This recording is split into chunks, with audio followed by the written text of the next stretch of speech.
ચલો વિદ્યાર્થી મિત્રો, આપણે ગયા લેક્ચરમાં બળોના સંતુલન વિશે વાત કરી હતી. આજે આપણે વાત કરવાની છે ઘર્ષણ બળ વિશે. ઘર્ષણ આ શબ્દથી તમે પરિચિત છો. વર્ષોથી તમે ઘર્ષણ વિશે ભણતા જ આવ્યા છો. ઘર્ષણના ફાયદા ગેરફાયદા એવું બધું તમને આવડે જ છે, બરાબર કે ઘર્ષણને કારણે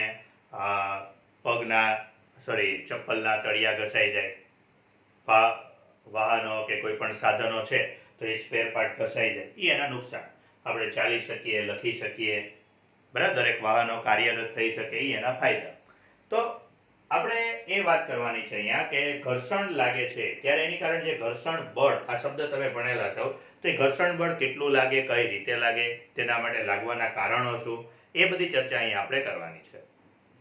તો ઘર્ષણ બળ સમજવા માટે કે પહેલા તો આપણે વાત કરીએ કે કોઈ પણ પદાર્થ અથવા તો કોઈ પણ બે સપાટીઓના કણો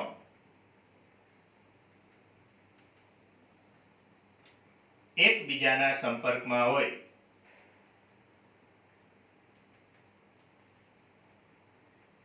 ત્યારે ન્યૂટનની ગતિના ત્રીજા નિયમ પ્રમાણે તેના પર બળો લાગે છે.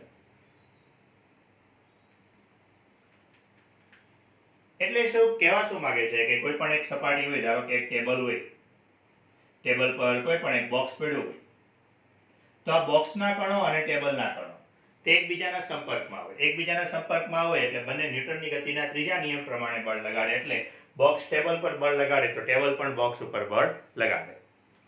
આવા સંજોગોમાં બે પ્રકારના બળો હોય છે, માટે તેમાં ટોટલ બે પ્રકારના બળો ઉદ્ભવે છે. પહેલું સપાટીને લંબ બળ.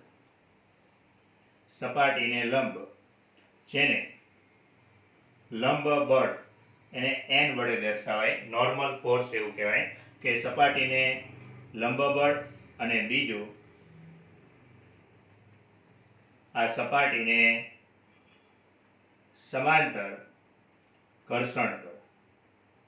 ઘર્ષણ બળને સ્મોલ f વડે દર્શાવાય, ફ્રિક્શન કહેવાય એને, બરાબર. તો સપાટીને એક લંબ બળ હોય છે n, બીજું એક સપાટીને સમાંતર બળ હોય છે ઘર્ષણ બળ. જો લંબ બળમાં ખાસ ધ્યાન રાખવાનું છે કે લંબબળ છે એ સપાટીને સમાંતર છે, એટલે લંબબળ હંમેશા સપાટી કઈ રીતની છે એના ઉપર આધાર છે. જો સપાટી આ રીતે આમ આડી હશે તો લંબબળ ઉપર હશે, કે સપાટી જો આમ હોય તો લંબબળ અહીંયા હોય, સપાટી આમ હોય તો લંબબળ અહીંયા હોય, સપાટી આમ ક્રોસમાં હશે તો લંબબળ એને લંબ હશે.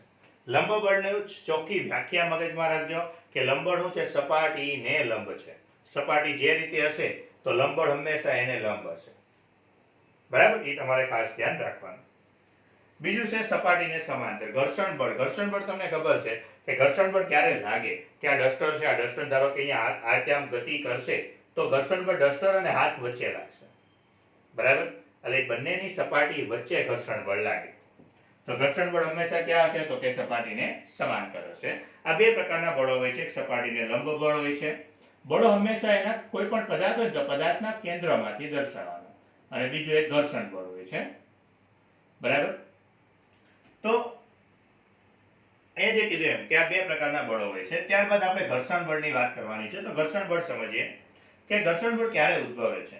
તો કોઈ પણ સપાટી ગમે એટલી પણ લીસી દેખાતી હોય તો એ સપાટી જો તમે માઇક્રોસ્કોપમાં જુઓ, બરાબર, કોઈ પણ લીસી દેખાતી સપાટીનો માઇક્રોસ્કોપ દ્વારા અવલોકન કરતા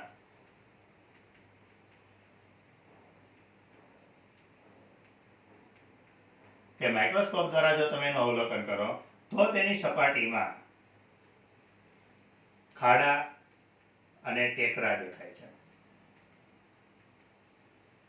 કોઈ પણ સપાટી હોય ત્યારે લીસી નથી હોતી, બરાબર. એમ હંમેશા ખાડા અને ટેકરા હોય છે. તો કોઈ એક સપાટીના ખાડા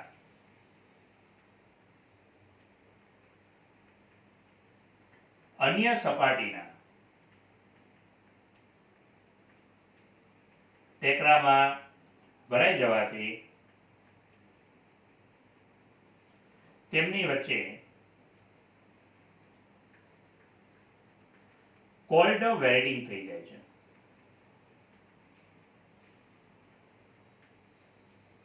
તેમની વચ્ચે શું થઈ જાય? Cold welding. અને એની કારણે તેને ગતિ દરમિયાન ઘર્ષણ બળ ઉદ્ભવે છે. બરાબર, ઘર્ષણ બળ ઉદ્ભવવાનું મેઇન કારણ કે કોઈ પણ બે સપાટી છે, જેમ કે અહીંયા તમને કીધું ટેબલ છે અને એની ઉપર એક બ્લોક મૂકો છે, તો ટેબલ હોય તો ટેબલની જે સપાટી છે એમાં કંઈક આવા ટેકરા હશે. પછી આ જે બ્લોક છે એ બ્લોકની ઉપર કંઈક આવા ટેકરા હશે. તો થાય શું કે બ્લોકના ખાડા ટેકરા એ પેલાની ખાડા ટેકરામાં એકદમ ફિટ થઈ જાય. બે છે ને તે એ બેની વચ્ચે આમ લોક થઈ જાય.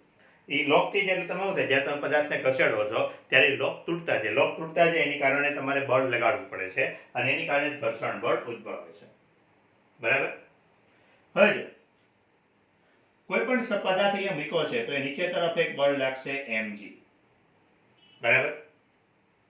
તો mg બળ છે, તો હમણાં મેં કીધું એમ આ mg બળ ક્યાં લાગે છે? તો mg બળ છે બ્લોક દ્વારા ટેબલ ઉપર લાગે છે. તો ટેબલ પણ બ્લોક પર એક બળ લગાડશે. ટેબલ દ્વારા જે બ્લોક ઉપર બળ લાગે એને સંપર્ક બળ કહેવાય. બરાબર. એટલે કોઈ પણ સપાટી દ્વારા ગુરુત્વાકર્ષણ બળની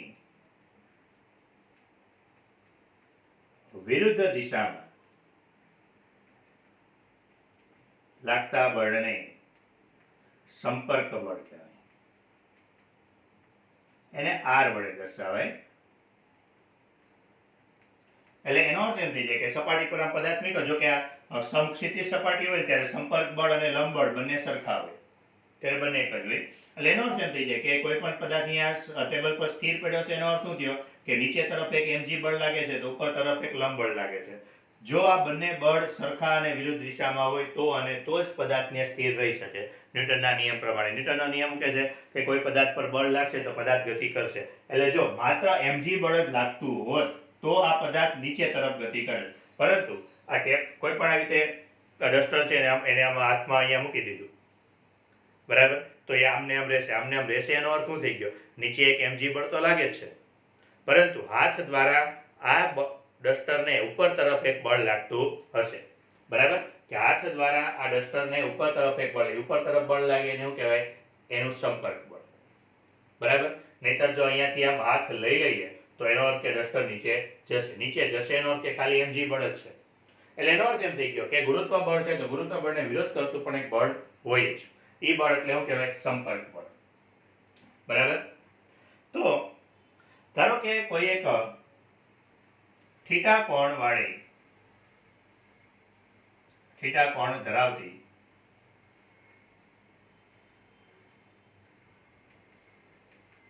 ઢોળાવવાળી સપાટી પર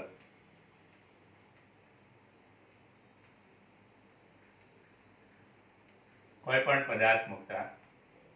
હવે ઢોળાવવાળી સપાટી પર એક પદાર્થ હોય, પદાર્થને આપણે કામ કરીએ બિંદુ એટલે લઈએ. બરાબર. હવે ખાસ ધ્યાન જે અહીંયા હું જે કહું છું તે ખાસ એટલે ખાસ મગજમાં રાખવાનું છે કે ઢોળાવવાળી સપાટી હોય ત્યારે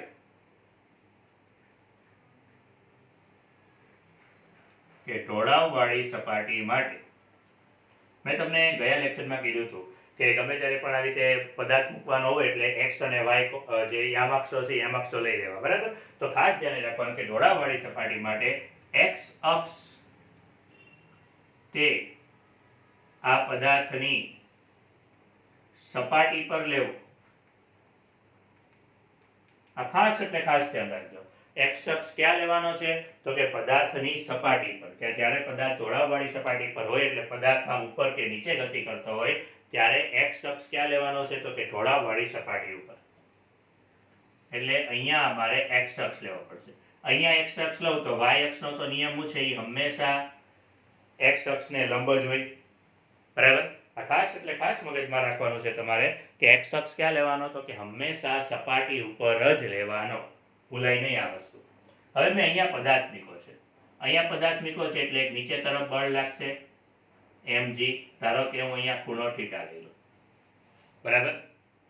તો હમણાં મેં કીધું આ જે બળ છે એ બળની વિરુદ્ધ દિશામાં જે બળ હશે એવું બનશે એનું સંપર્ક બળ. બરાબર. અહીંયા એક શું બનશે? એનું સંપર્ક બળ R. બરાબર. બીજા જે બળોની તમને વાત કરીએ કે કોઈ પણ પદાર્થની સપાટી છે તો પદાર્થની સપાટીને લંબ બળ, જો હવે સમજો આપણે સપાટી x અક્ષ ઉપર લીધી છે, આ જે y અક્ષ છે y અક્ષ શું થઈ જશે લંબ, એટલે અહીંયા બનશે લંબ બળ n. અહીંયા પદાર્થ મૂક્યો છે એ નીચે તરફ જવાની પ્રક્રિયા વિચારે એટલે કે ઘર્ષણ બળ ઉદ્ભવશે. ઘર્ષણ બળ ક્યાં ઉદ્ભવશે? આ તરફ. બરાબર. તો એનો અર્થ શું થઈ ગયો અહીંયા કે આ જે સંપર્ક બળ છે, સંપર્ક બળના બે ઘટકો પડે. જો આપણે હંમેશા ઘટકો ક્યાં રાખીએ છીએ, એવો કોઈ બળ હોય કે જે બળ x કે y અક્ષ પર ન હોય એના જ ઘટકો પડે. તો અહીંયા જે સદિશ r છે તો r ના જો બે ઘટકો પડ્યા, એક y અક્ષ ઉપર એક x અક્ષ ઉપર. બરાબર. તો એનો અર્થ શું થઈ ગયો કે સંપર્ક બળ, આ સંપર્ક બળના બે ઘટકો, તો બે ઘટકો માટે કે એનો સમાંતર ઘટક, તો એનો સમાંતર ઘટક શું મળશે? ઘર્ષણ બળ. અને એનો લંબ ઘટક શું મળશે? લંબ બળ. એટલે આપણે એવું કહી શકીએ સદિશ r બરાબર સદિશ n વત્તા સદિશ f. બરાબર. અને n અને f તો એકબીજાને લંબ છે એટલે પરિણામી બળ બરાબર શું કહી શકીએ તો કે વર્ગમૂળમાં n નો વર્ગ વત્તા f નો વર્ગ. એટલે સંપર્ક બળ માટે ખાસ આ ધ્યાન રાખવાનું તમારે કે સંપર્ક બળનો ઉપયોગ ગમે ત્યારે પણ આવે તો ધ્યાન રાખવાનું કે અહીંયા એક સંપર્ક બળ r, એક બાજુ n, એક બાજુ f. બરાબર. તો આટલી વસ્તુ ઘર્ષણ બળની આ પ્રાથમિક માહિતી છે. બરાબર. જો આપણે આમાં કોઈ સૂત્ર નથી ભણ્યા, સંપર્ક પ્રાથમિક માહિતીની જ આપણે વાત કરી છે. બરાબર. તો આ એક બેઝિક માહિતી, આ એક સૂત્ર થોડુંક એવું છે, પણ સંપર્ક બળનો ઉપયોગ આપણા સિલેબસમાં બહુ ઓછો છે. આપણા સિલેબસમાં જે સૌથી વધારે ઉપયોગ છે તે લંબ બળનો છે. બરાબર. એટલે આપણે જે કામ કરવાનું છે તે લંબ બળ માટે જ કરવાનું છે. લંબ બળના દાખલાઓ છે એના આધારિત જ આપણે બધા કામ કરવાના છે. પરંતુ એની માટે આપણે પહેલા ઘર્ષણ બળના પ્રકાર ભણવાના છે. બરાબર. એટલે પહેલા ઘર્ષણ બળના પ્રકાર જોઈ લઈએ. હવે ઘર્ષણ બળના પ્રકારની અંદર પહેલું છે સ્થિત ઘર્ષણ બળ. સૌથી અગત્યનું સ્થિત ઘર્ષણ બળ, ખૂબ જ અગત્યનો ટોપિક છે આ. બરાબર. તો સ્થિત ઘર્ષણ બળ સમજવા માટે ધારો કે x અક્ષ પર એક પદાર્થ લઈએ. બરાબર. x અક્ષ પર એક પદાર્થ છે. તો ધારો કે એક m દળનો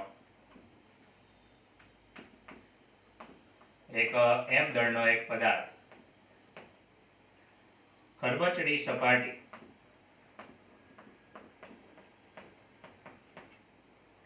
જે x અક્ષ પર છે તેના પર એક બળ કેપિટલ F ધન x દિશામાં લગાડવામાં આવે છે. જો આ સમજો કે x દિશામાં એક બળ લગાડો છો તમે, એ y દિશામાં તો આ જે પદાર્થ છે તો આ નીચે તરફ એક બળ લાગશે. મેં x દિશા અહીંયા લઈ લીધી, x દિશા હંમેશા સપાટી ઉપર લેવી, તો x દિશા અહીંયા લીધી એટલે y દિશા ક્યાં લેવાની? ઉપર. તો y દિશામાં તો પદાર્થ સ્થિર જ છે, ત્યાં આપણે કોઈ બળ લગાડ્યું નથી. બરાબર. કે લંબ દિશામાં અથવા y દિશામાં પદાર્થ સ્થિર છે. આટલી પહેલા શરત લઈ લીધી. માટે n બરાબર m. આપણે આગળ ગયા લેક્ચરમાં જે તમને કીધું હતું એમ કે બળો જે હોય છે તે બળો સંતુલિત હોય છે. સંતુલિત બળો હોય ત્યારે શું કરવાનું? હા, અમે બળો સરખા લઈ લેવાના. F1 બરાબર F2 મેં તમને એવું કીધું હતું. તો આમાં n બળ છે mg એટલે n બરાબર mg. તો અહીંયા જે તમને કીધું એ કે બળ છે ધન x દિશામાં એક બળ લગાડવામાં આવે છે. હવેનો ટોપિક સમજો. ધારો કે બળ F લગાડવામાં આવે. હવે અહીંયા આની ઉપર એક સપાટી છે, સપાટી પર એક ડસ્ટર મૂક્યું, આને મેં આમાં બળ લગાડ્યું કે આને આમ બળ લગાડ્યું, પણ એ બળ લગાડવા છતાં જો એ ગતિ કરતો નથી, અને બળ લગાડ્યું પણ બળ લગાડવા છતાં એ ગતિ કરતો નથી. તો આનો અર્થ શું થાય કે જો બળ લગાડવા છતાં પણ પદાર્થ ગતિ નથી કરતો, એનો અર્થ શું થયો? ન્યૂટનની ગતિનો ત્રીજો નિયમ કહે છે કે જો પદાર્થ પર બળ લગાડશો તો પદાર્થ ગતિ કરશે. ગતિ નથી કરતો એનો અર્થ એમ થયો કે પદાર્થ પર કુલ બળ 0 થઈ ગયો છે. કુલ બળ 0 થઈ ગયો છે તો એનો અર્થ શું થયો કે આ જે ડસ્ટર છે મેં એને આ દિશામાં બળ લગાડ્યું તો એની વિરુદ્ધ દિશામાં બીજું એક બળ અસ્તિત્વ ધરાવતું હોવું જોઈએ. એ બળ એટલે સ્થિત ઘર્ષણ બળ. બરાબર. સ્થિત ઘર્ષણ બળ ખાસ સમજવા જેવી વસ્તુ છે કે જો આ પદાર્થ પર F બળ લગાડવા છતાં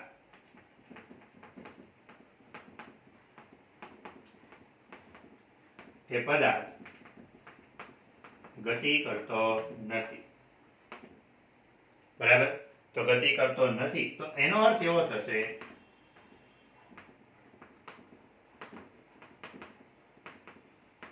એવો થાય કે આ બાહ્ય બળની વિરુદ્ધ, બાહ્ય બળ એટલે કયું? F, કે બાહ્ય બળ F ની વિરુદ્ધ બીજું કોઈ એક બળ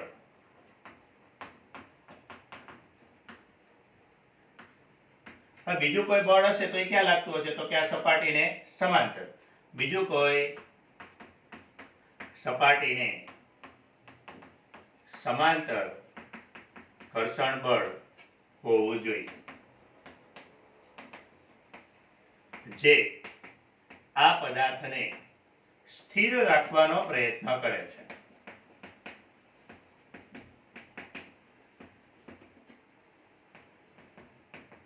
માટે આ પ્રકારના ઘર્ષણ બળને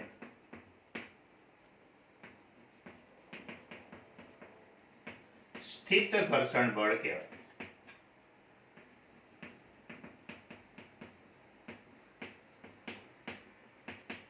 કે આપણે એક નાનું ઉદાહરણ લઈએ કે ધારો કે તમે ગાડી લઈને ક્યાંક જાઓ છો, ફોર વ્હીલ લઈને જાઓ છો અને અચાનક ફોર વ્હીલ બગડી, ફોર વ્હીલ બગડીને ધક્કો મારવાની જરૂરિયાત ઊભી થઈ. ધારો કે એક વ્યક્તિ આ ગાડીને ધક્કો મારે છે પરંતુ ગાડી હલતી નથી. હવે સમજવા જેવી વસ્તુ છે કે એક જ વ્યક્તિ ગાડીને ધક્કો મારે છે પણ ગાડી હલતી નથી. એનો અર્થ શું થયો? તમે તો બળ લગાડો છો છતાં પણ ગાડી નથી હલતી, એટલે તો કે વિરુદ્ધ દિશામાં બીજું એક બળ લાગતું હોવું જોઈએ. અને બંને બળ કેવા હોવા જોઈએ? તો કે સમાન મૂલ્યના અને વિરુદ્ધ દિશામાં હોવા જોઈએ. તો જ એનું કુલ મૂલ્ય શૂન્ય થાય અને તો જ એ પદાર્થ ગતિ ન કરે. બરાબર? એટલે એનો અર્થ એમ થઈ ગયો કે જો હું આ દિશામાં એક બળ F લગાડું છું તો આ દિશામાં એક બીજું, સપાટી ઉપર જ હશે તો આ દિશામાં બીજું એક ઘર્ષણ બળ લાગતું હોવું જોઈએ. આ બળનું કામ કરશે તો કે આ બળ એને સ્થિર રાખવાનો પ્રયત્ન કરતું હશે. એટલે આ પ્રકારના બળને શું કહેવાય? સ્થિત ઘર્ષણ બળ. એને Fs વડે દર્શાવાય. બરાબર? સ્થિત ઘર્ષણ બળ, સ્ટેટિક ફ્રિક્શન એવું કહેવાય. એટલે એને Fs વડે દર્શાવાય. તો એનો અર્થ એવો થઈ ગયો કે પદાર્થ ગતિ નથી કરતો. એનો અર્થ શું થઈ ગયો? કે પદાર્થ સ્થિર છે. માટે એવું કહી શકાય કે બાહ્ય બળ અને આ સ્થિત ઘર્ષણ બળ બંને સમાન હશે.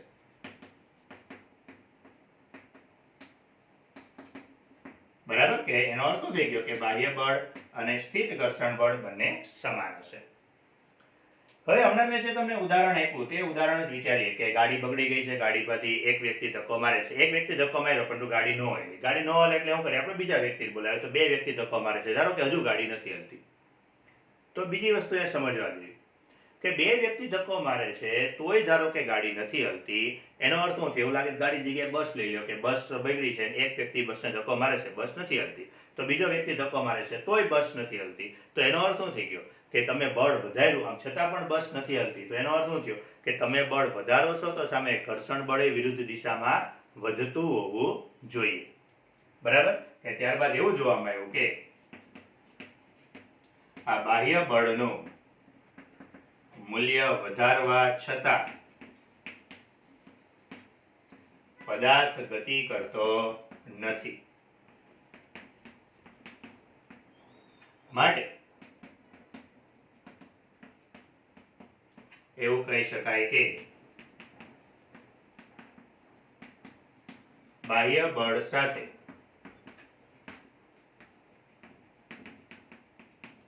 ઘર્ષણ બળમાં પણ, એટલે ઘર્ષણ બળ લખવું એટલે કયું? સ્થિત ઘર્ષણ બળ. કે ઘર્ષણ બળમાં પણ વધારો થાય છે. બરાબર? એટલે એનો અર્થ શું થઈ ગયો? જેમ હું બાહ્ય બળ વધારતો જાઉં છું એમ સ્થિત ઘર્ષણ બળ વધતું જશે. બરાબર? ચલો હજુ આજે ઉદાહરણ વિચારીએ આગળ કે ભાઈ બસ ગતિ નથી કરતી એટલે તમે ત્રીજો વ્યક્તિ બોલાવ્યો, બસ ગતિ નથી કરતી, ચોથો વ્યક્તિ બોલાવ્યો, બધા બળ વધારતા જાય છે, બળ વધારતા જાવ છો. એક સમય એવો આવશે જ્યારે બસ ગતિ કરવા લાગશે. તો એનો અર્થ એમ થઈ ગયો કે જ્યારે તમે બળ લગાડતા જાઓ છો, બળ વધારતા જાઓ છો, ત્યારે સ્થિત ઘર્ષણ બળ છે તે સ્થિત ઘર્ષણ બળ એ વધતું જાય છે, પરંતુ સ્થિત ઘર્ષણ બળની એક લિમિટેશન હશે, એની પછી સ્થિત ઘર્ષણ બળ વધશે નહીં. આ જે લિમિટેશન છે એને મહત્તમ સ્થિત ઘર્ષણ બળ કહેવાય. બરાબર, કે બાહ્ય બળનું મૂલ્ય વધારવા છતાં પણ ગતિ નથી કરતો, તો એનો અર્થ એમ થઈ ગયો કે ઘર્ષણ બળ પણ વધતું જાય છે.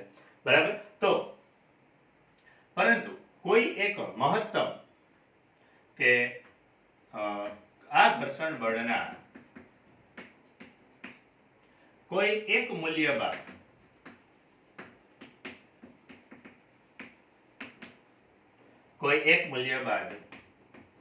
બાહ્ય બળ વધારતા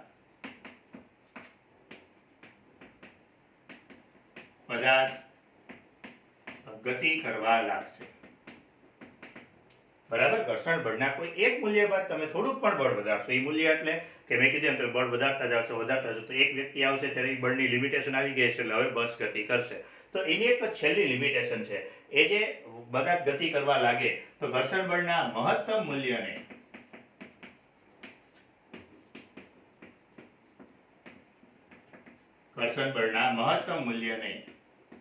મહત્તમ સ્થિત ઘર્ષણ બળ કહેવાય.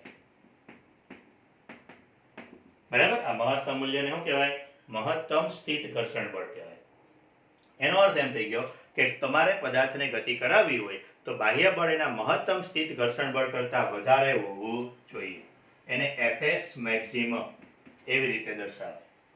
શેના વડે દર્શાવાય? Fs maximum. બરાબર, એટલે એનો અર્થ શું થઈ ગયો કે F greater than Fs maximum હોય તો અને તો જ પદાર્થ ગતિ કરશે. બરાબર, કે બાહ્ય બળ Fs મેક્સિમમ મહત્તમ સ્થિત ઘર્ષણ બળ કરતાં વધારે હોય તો અને તો જ પદાર્થ ગતિ કરશે. બરાબર, અથવા તમે એવું પણ કહી શકો કે F less than or equal to Fs maximum માટે પદાર્થ સ્થિર રહેશે.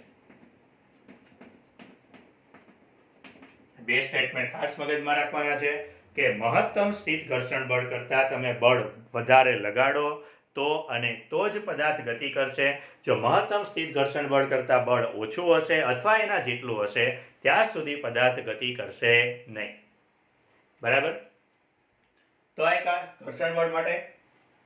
ત્યારબાદ આ મહત્તમ સ્થિત ઘર્ષણ બળનું કે પ્રયોગો પરથી એવી ખબર પડી કે મહત્તમ સ્થિત ઘર્ષણ બળ છે તે n એટલે હું લંબ બળ. તો પ્રયોગો પરથી એવી ખબર પડી કે મહત્તમ સ્થિત ઘર્ષણ બળ તે તેના લંબ બળના સમપ્રમાણમાં હોય છે. બરાબર, આ પ્રયોગો પરથી છે એટલે એની માટે આપણે કોઈ સાબિતી નથી કરવાની, સ્વીકારવાનું છે કે મહત્તમ સ્થિત ઘર્ષણ બળ છે તે તેના લંબ બળના સમપ્રમાણમાં હોય છે. જો આ સમપ્રમાણ દૂર કરો તો એને μs વડે દર્શાવે. આ સમપ્રમાણ દૂર કરો તો એને એના વડે દર્શાવાય છે μs, જ્યાં μs ને સપાટીનો સ્થિત ઘર્ષણાંક કહેવાય. બરાબર, કે જ્યાં μs ને સપાટીનો સ્થિત ઘર્ષણાંક કહેવાય. μs ને શું કહેવાય? સપાટીનો સ્થિત ઘર્ષણાંક. એ એક અચળાંક છે. μs ને એક અચળાંક છે કે એ હંમેશા કોઈ પણ સપાટી હોય ને તો એ સપાટી પર આધાર રાખે. એટલે જુદી જુદી સપાટી હોય, સપાટી જુદી જુદી એટલે હું એક સાદો રસ્તો છે, એક રોડ છે, માટીવાળી સપાટી છે, તમે દરિયા કિનારે જાઓ તો એ સપાટી અલગ હોય, ઘરે ચાલો છો એ સપાટી અલગ હોય, તો એ સપાટી ઉપર આધાર રાખે. બરાબર, કે સપાટી કેટલી ખરબચડી છે, કેટલી લીસી છે એના ઉપર આધાર રાખે. બરાબર, એને સ્થિત ઘર્ષણાંક કહેવાય. તો સ્થિત ઘર્ષણાંકનો આધાર, આ જે સ્થિત ઘર્ષણાંક છે તે સ્થિત ઘર્ષણાંક સપાટીના પ્રકાર અને તેના તાપમાન પર આધારિત છે. બરાબર, સ્થિત ઘર્ષણાંક એટલે μs નો આધાર કોના પર હોય છે? કોઈ પણ સપાટી છે તો એ સપાટીના પ્રકાર અને એના તાપમાન પર કે ભાઈ સપાટી ધારો કે રોડ બન્યો હોય તો રોડ ડામરનો બન્યો હોય તો એનો મિયસ જુદો હોય, રોડ પછી આપણે જે અત્યારે બનાવે છે પ્લાસ્ટર ઓફ પેરિસના અને બધાય બરાબર એવી રીતે એવા બનાવ્યા હોય તોય એનો ઘર્ષણાંક જુદો હોય, એટલે એ બધાના ઘર્ષણાંક જુદા જુદા હોય છે. તેનું મૂલ્ય હંમેશા 0.01 તેનું મૂલ્ય હંમેશા 0.01 થી 1.5 ની વચ્ચે હોય છે. તો આટલા સૂત્ર ખાસ મગજમાં રાખવાના કે એફએસ મેક્સિમમ બરાબર મિયસેન, ખૂબ એટલે ખૂબ જ અગત્યનું સૂત્ર બરાબર. તો અહીંયા આ બે વસ્તુ મગજમાં તમારે રાખવાની કે સ્થિત ઘર્ષણ બળ છે તો સ્થિત ઘર્ષણ બળ એટલે કેવું બળ છે, જેમ તમે બાહ્ય બળ વધારતા જશો એમ સ્થિત ઘર્ષણ બળ વધતું જશે. બાહ્ય બળને એક મહત્તમ લિમિટ આવશે કે જેના પછી પદાર્થ ગતિ કરવા લાગે, તો જે છેલ્લી અણી હતી એ છેલ્લી અણીએ જે ઘર્ષણ બળ એમાં હતું કે ગતિ કર્યા પહેલા જે છેલ્લી અણી હતી એ અણીને શું કહેવાય, મહત્તમ સ્થિત ઘર્ષણ બળ કહેવાય. મહત્તમ સ્થિત ઘર્ષણ બળ હંમેશા લંબ બળના સમપ્રમાણમાં હોય છે બરાબર. ત્યારબાદ થીટા કોણ ધરાવતા ઢોળા ઉપર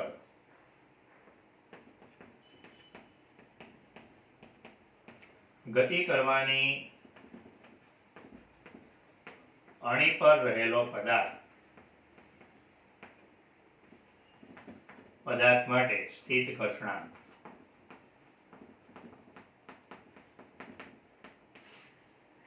આ જે થિયરી છે તે થિયરી તમારે ખાસ સમજવાની છે, કારણ કે એના ઉપર આગળ તમને ઢોળાવવાળા દાખલા મળશે અને આગળની આપણે એક બે થિયરી પણ છે જેમાં તમારે એ ઢોળાવવાળા જે હમણાં હું દાખલો તમને જે હમણાં હું થિયરી કરાવું એ થિયરીના કોન્સેપ્ટનો ઉપયોગ થાય છે બરાબર. એટલે એ ખાસ સમજવાનું છે એની અંદર કે ધારો કે કોઈ એક સપાટી છે જે સપાટી થીટા ખૂણે છે, એટલે રોડ છે આપણે કેમ પુલ ઉતરતો હોય આમ થીટા ખૂણે છે બરાબર. હવે હમણાં મેં આગળ તમને કીધું એમ કે થીટા ખૂણો હોય એટલે તમારે શું કરવાનું, તો કે એક્સ અક્ષને ક્યાં લઈ લેવાનો, તો એક્સ અક્ષને સપાટી ઉપર લઈ લેવાનો બરાબર. એટલે વાય અક્ષ ક્યાં આવશે, તો વાય અક્ષ એને લંબ આવશે બરાબર. આટલી વસ્તુ પહેલા કરી નાખવાની જો ખાસ, એટલે ખાસ ધ્યાન રાખજો. અહીંયાથી જે છેલ્લી થિયરી છે બે વાર જોજો, સમજજો. અને એમાં સૌથી મહત્વનું છે અહીંયા જે હું તમને ઘટકો દર્શાવું છું એ ગમે તે તમને પદાર્થ આપે એટલે પદાર્થને હંમેશા તમારે એક બિંદુવત જ લેવાનો, પદાર્થ દોરવાનો નહીં. તમને એવું કીધું અહીંયા એક બ્લોક છે, તમારે બ્લોક દોરવાનો નહીં, એને હું લઈ લેવાનો એક બિંદુવત. ચાલો આની પર બળો કયા કયા લાગતા હશે, તો એક બળ તો હંમેશા ફિક્સ જ હોય નીચે તરફ mg બરાબર. ગુરુત્વાકર્ષણ બળ, તો ગુરુત્વાકર્ષણ બળ તો ફિક્સ જ છે, હંમેશા ક્યાં હોય, નીચે તરફ જ હોય બરાબર. હવે અહીંયા બીજું સમજવા જેવી વસ્તુ જે છે અહીંયા થીટા છે, આ ખૂણો 90 નો, એટલે આ ખૂણો કેટલો થશે, તો આ ખૂણો થશે 90 માઇનસ થીટા બરાબર. કે ત્રિકોણ છે, ત્રિકોણના ત્રણેય ખૂણાના માપનો સરવાળો કેટલો હોય, 180 હોય, એટલે એ ખૂણો કેટલો થશે 90 માઇનસ થીટા. તો અહીંયા બીજું એ સમજજો કે આ x છે આ y છે, તો એનો અર્થ એમ થઈ ગયો આ બંને વચ્ચેનો ખૂણો 90 નો થશે. 90 માંથી હું 90 માઇનસ થીટા બાદ કરું તો 90 માઇનસ થીટા એવું કરીએ તો 90 માઇનસ 90 પ્લસ થીટા થઈ જાય, એટલે ખાલી હું વચ્ચે થીટા. એટલે એનો અર્થ એમ થઈ ગયો કે અહીંયા જે ખૂણો હશે એ ખૂણો શું બનશે, તો એ ખૂણો થીટા બનશે.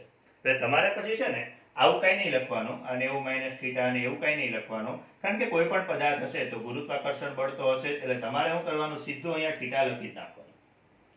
તો એનો અર્થ એમ થઈ ગયો કે આ જે mg બળ છે એનો y અક્ષ સાથે ખૂણો થીટા મેળવ્યો. આપણે ચોથા ચેપ્ટરમાં મેં તમને કીધું હતું જે અક્ષ સાથે ખૂણો થીટા હોય ત્યાં કોસ ઘટક લેવાનો, એટલે અહીંયા બનશે mg cos થીટા બરાબર. અહીંયા બનશે mg sin થીટા. અને હમણાં કીધું સપાટીને લંબ એટલે અહીંયા એક લંબ બળ n બનશે. ઢોળા ઉપર ગતિ કરવાની અણી ઉપર, જો વાક્ય સમજજો કે પદાર્થ ગતિ કરવાની અણી ઉપર છે, પદાર્થ ગતિ કરવાની અણી ઉપર છે એનો અર્થ પદાર્થે હજુ ગતિ કરવાની શરૂઆત કરી નથી બરાબર. આપણે કેમ બોલું ઘણી વાર પિક્ચરમાં એવું બતાવે કે ગાડી હોય, ગાડી ઢાળ ઉપર હોય, પછી થોડુંક પણ પાટું મારે ગાડી દોડવા લાગે, તો એની જેવું કે ગાડી ગતિ કરવાની અણી ઉપર જ હોય, થોડુંક પણ બળ મળશે એટલે ગતિ કરવા લાગશે. તો ગતિ કરી જશે ક્યાં? નીચે. બરાબર. તો ઘર્ષણ બળ માટે એક પોઈન્ટ જે સમજવા જેવી વસ્તુ છે કે બાહ્ય બળની ગેરહાજરીમાં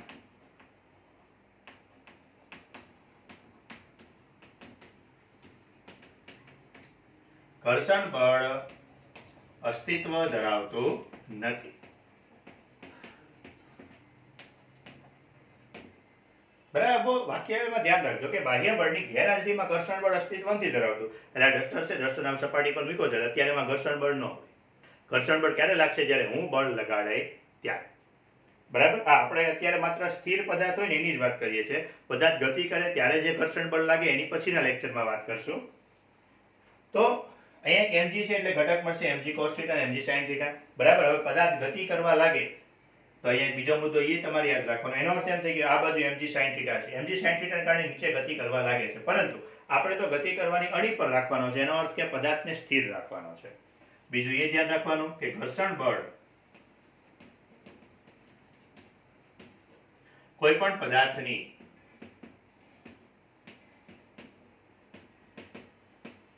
અપેક્ષિત ગતિનો વિરોધ કરે. અપેક્ષિત ગતિ એટલે અપેક્ષિત ગતિનો અર્થ એવો થાય કે ઘર્ષણ બળની ગેરહાજરીમાં ગતિ. અપેક્ષિત ગતિનો અર્થ શું થાય? ઘર્ષણ બળની ગેરહાજરીમાં પદાર્થની જે ગતિ હોય એને અપેક્ષિત ગતિ કહેવાય. એટલે ઘર્ષણ બળ હંમેશા અપેક્ષિત ગતિનો વિરોધ કરે. એનો અર્થ એમ થઈ ગયો પદાર્થ જો ગતિ કરવા લાગે તો ક્યાં જાય? નીચે. તો ઘર્ષણ બળ ક્યાં લાગશે? તો ઘર્ષણ બળ લાગશે એની વિરુદ્ધ. પદાર્થ સ્થિર છે એટલે સ્થિત ઘર્ષણ બળ હશે.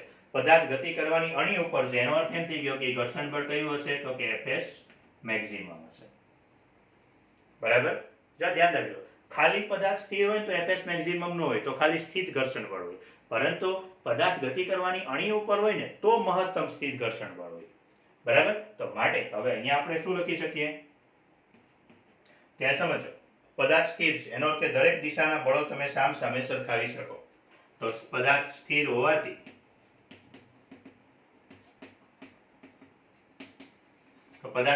આપણે એવું લખી શકીએ કે આ બંને દિશામાં લાગતા બળો સમાન હશે. તો Fs મેક્સિમમ બરાબર mg sin θ.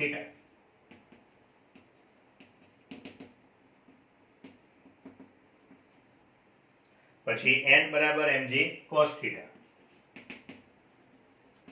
આ કઈ નવું નથી કર્યું. x દિશામાં લાગતા બળો સરખાવ્યા, y દિશામાં લાગતા બળો સરખાવ્યા. આવું આપણે ગયા લેક્ચરમાં ઓલરેડી કરેલું હતું. ચલો આ બેનો ગુણોત્તર લીધો તો Fs મેક્સિમમ અપોન n. તો અહીંયા સામે ગુણોત્તર લેશો એટલે mg ઉડી જશે એટલે tan θ. તો અહીંયા તમે જો Fs મેક્સિમમ બરાબર શું કીધું? μs n. તો n છેદમાં આવી જાય તો શું થઈ જશે? Fs મેક્સિમમ અપોન n એટલે તો μs બરાબર શું મળે? tan θ. તો આ એક સૂત્ર યાદ રાખવાનું. બરાબર. કે કોઈ પણ પદાર્થ જ્યારે જો સમજો કોઈ પણ પદાર્થ ગતિ કરવાની અણી પર હોય તો જ આ સૂત્ર લગાડવાનું. ધારો કે તમને એવું કહી દીધું હોય કે પદાર્થ અહીંયા ગતિ કરવાની અણી પર નથી તો Fs મેક્સિમમ તમે ન લઈ શકો, તો ખાલી Fs લઈ શકો. અને Fs મેક્સિમમ બરાબર μs n છે, ખાલી Fs બરાબર μs n નથી. તો કે તમે Fs બરાબર mg sin θ એવું લખી શકો, પરંતુ Fs maximum upon n Fs upon n બરાબર μs એવું લખી શકો નહીં. બરાબર.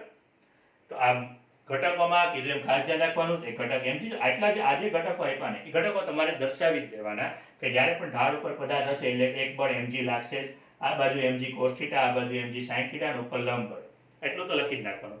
પછી ઘર્ષણ બળમાં ધ્યાન રાખવાનું. ધારો કે પદાર્થ ઉપર જતો હોય તો ઘર્ષણ બળ નીચે લાગશે, પદાર્થ નીચે જતો હોય તો ઘર્ષણ બળ ઉપર લાગશે.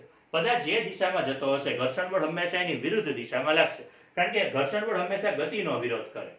પદાર્થ આમ જતો હશે ઘર્ષણ બળ આમ લાગશે. એટલે તમારે આટલા જે બળો છે ત્યાં એક mg cos θ, mg sin θ અને n, આટલી વસ્તુ તો દર્શાવી દેવાની ઢાળ ઉપર પદાર્થ હોય એટલે. પછી આની અહીંયા Fs મેક્સિમમ હંમેશા નહીં હોય, ખાલી Fs હોઈ શકે. ગતિ કરતો હોય તો પાછું Fs ન હોય, ગતિ કરતો હોય તો Fk હોય. એને ગતિક ઘર્ષણ કહેવાય. એની ચર્ચા આપણે બીજા લેક્ચરમાં કરશું. આજે આપણે એક ટોપિકની ચર્ચા કરી છે સ્થિત ઘર્ષણ બળની. બરાબર. નેક્સ્ટ લેક્ચરમાં વાત કરશું ગતિક ઘર્ષણ બળની.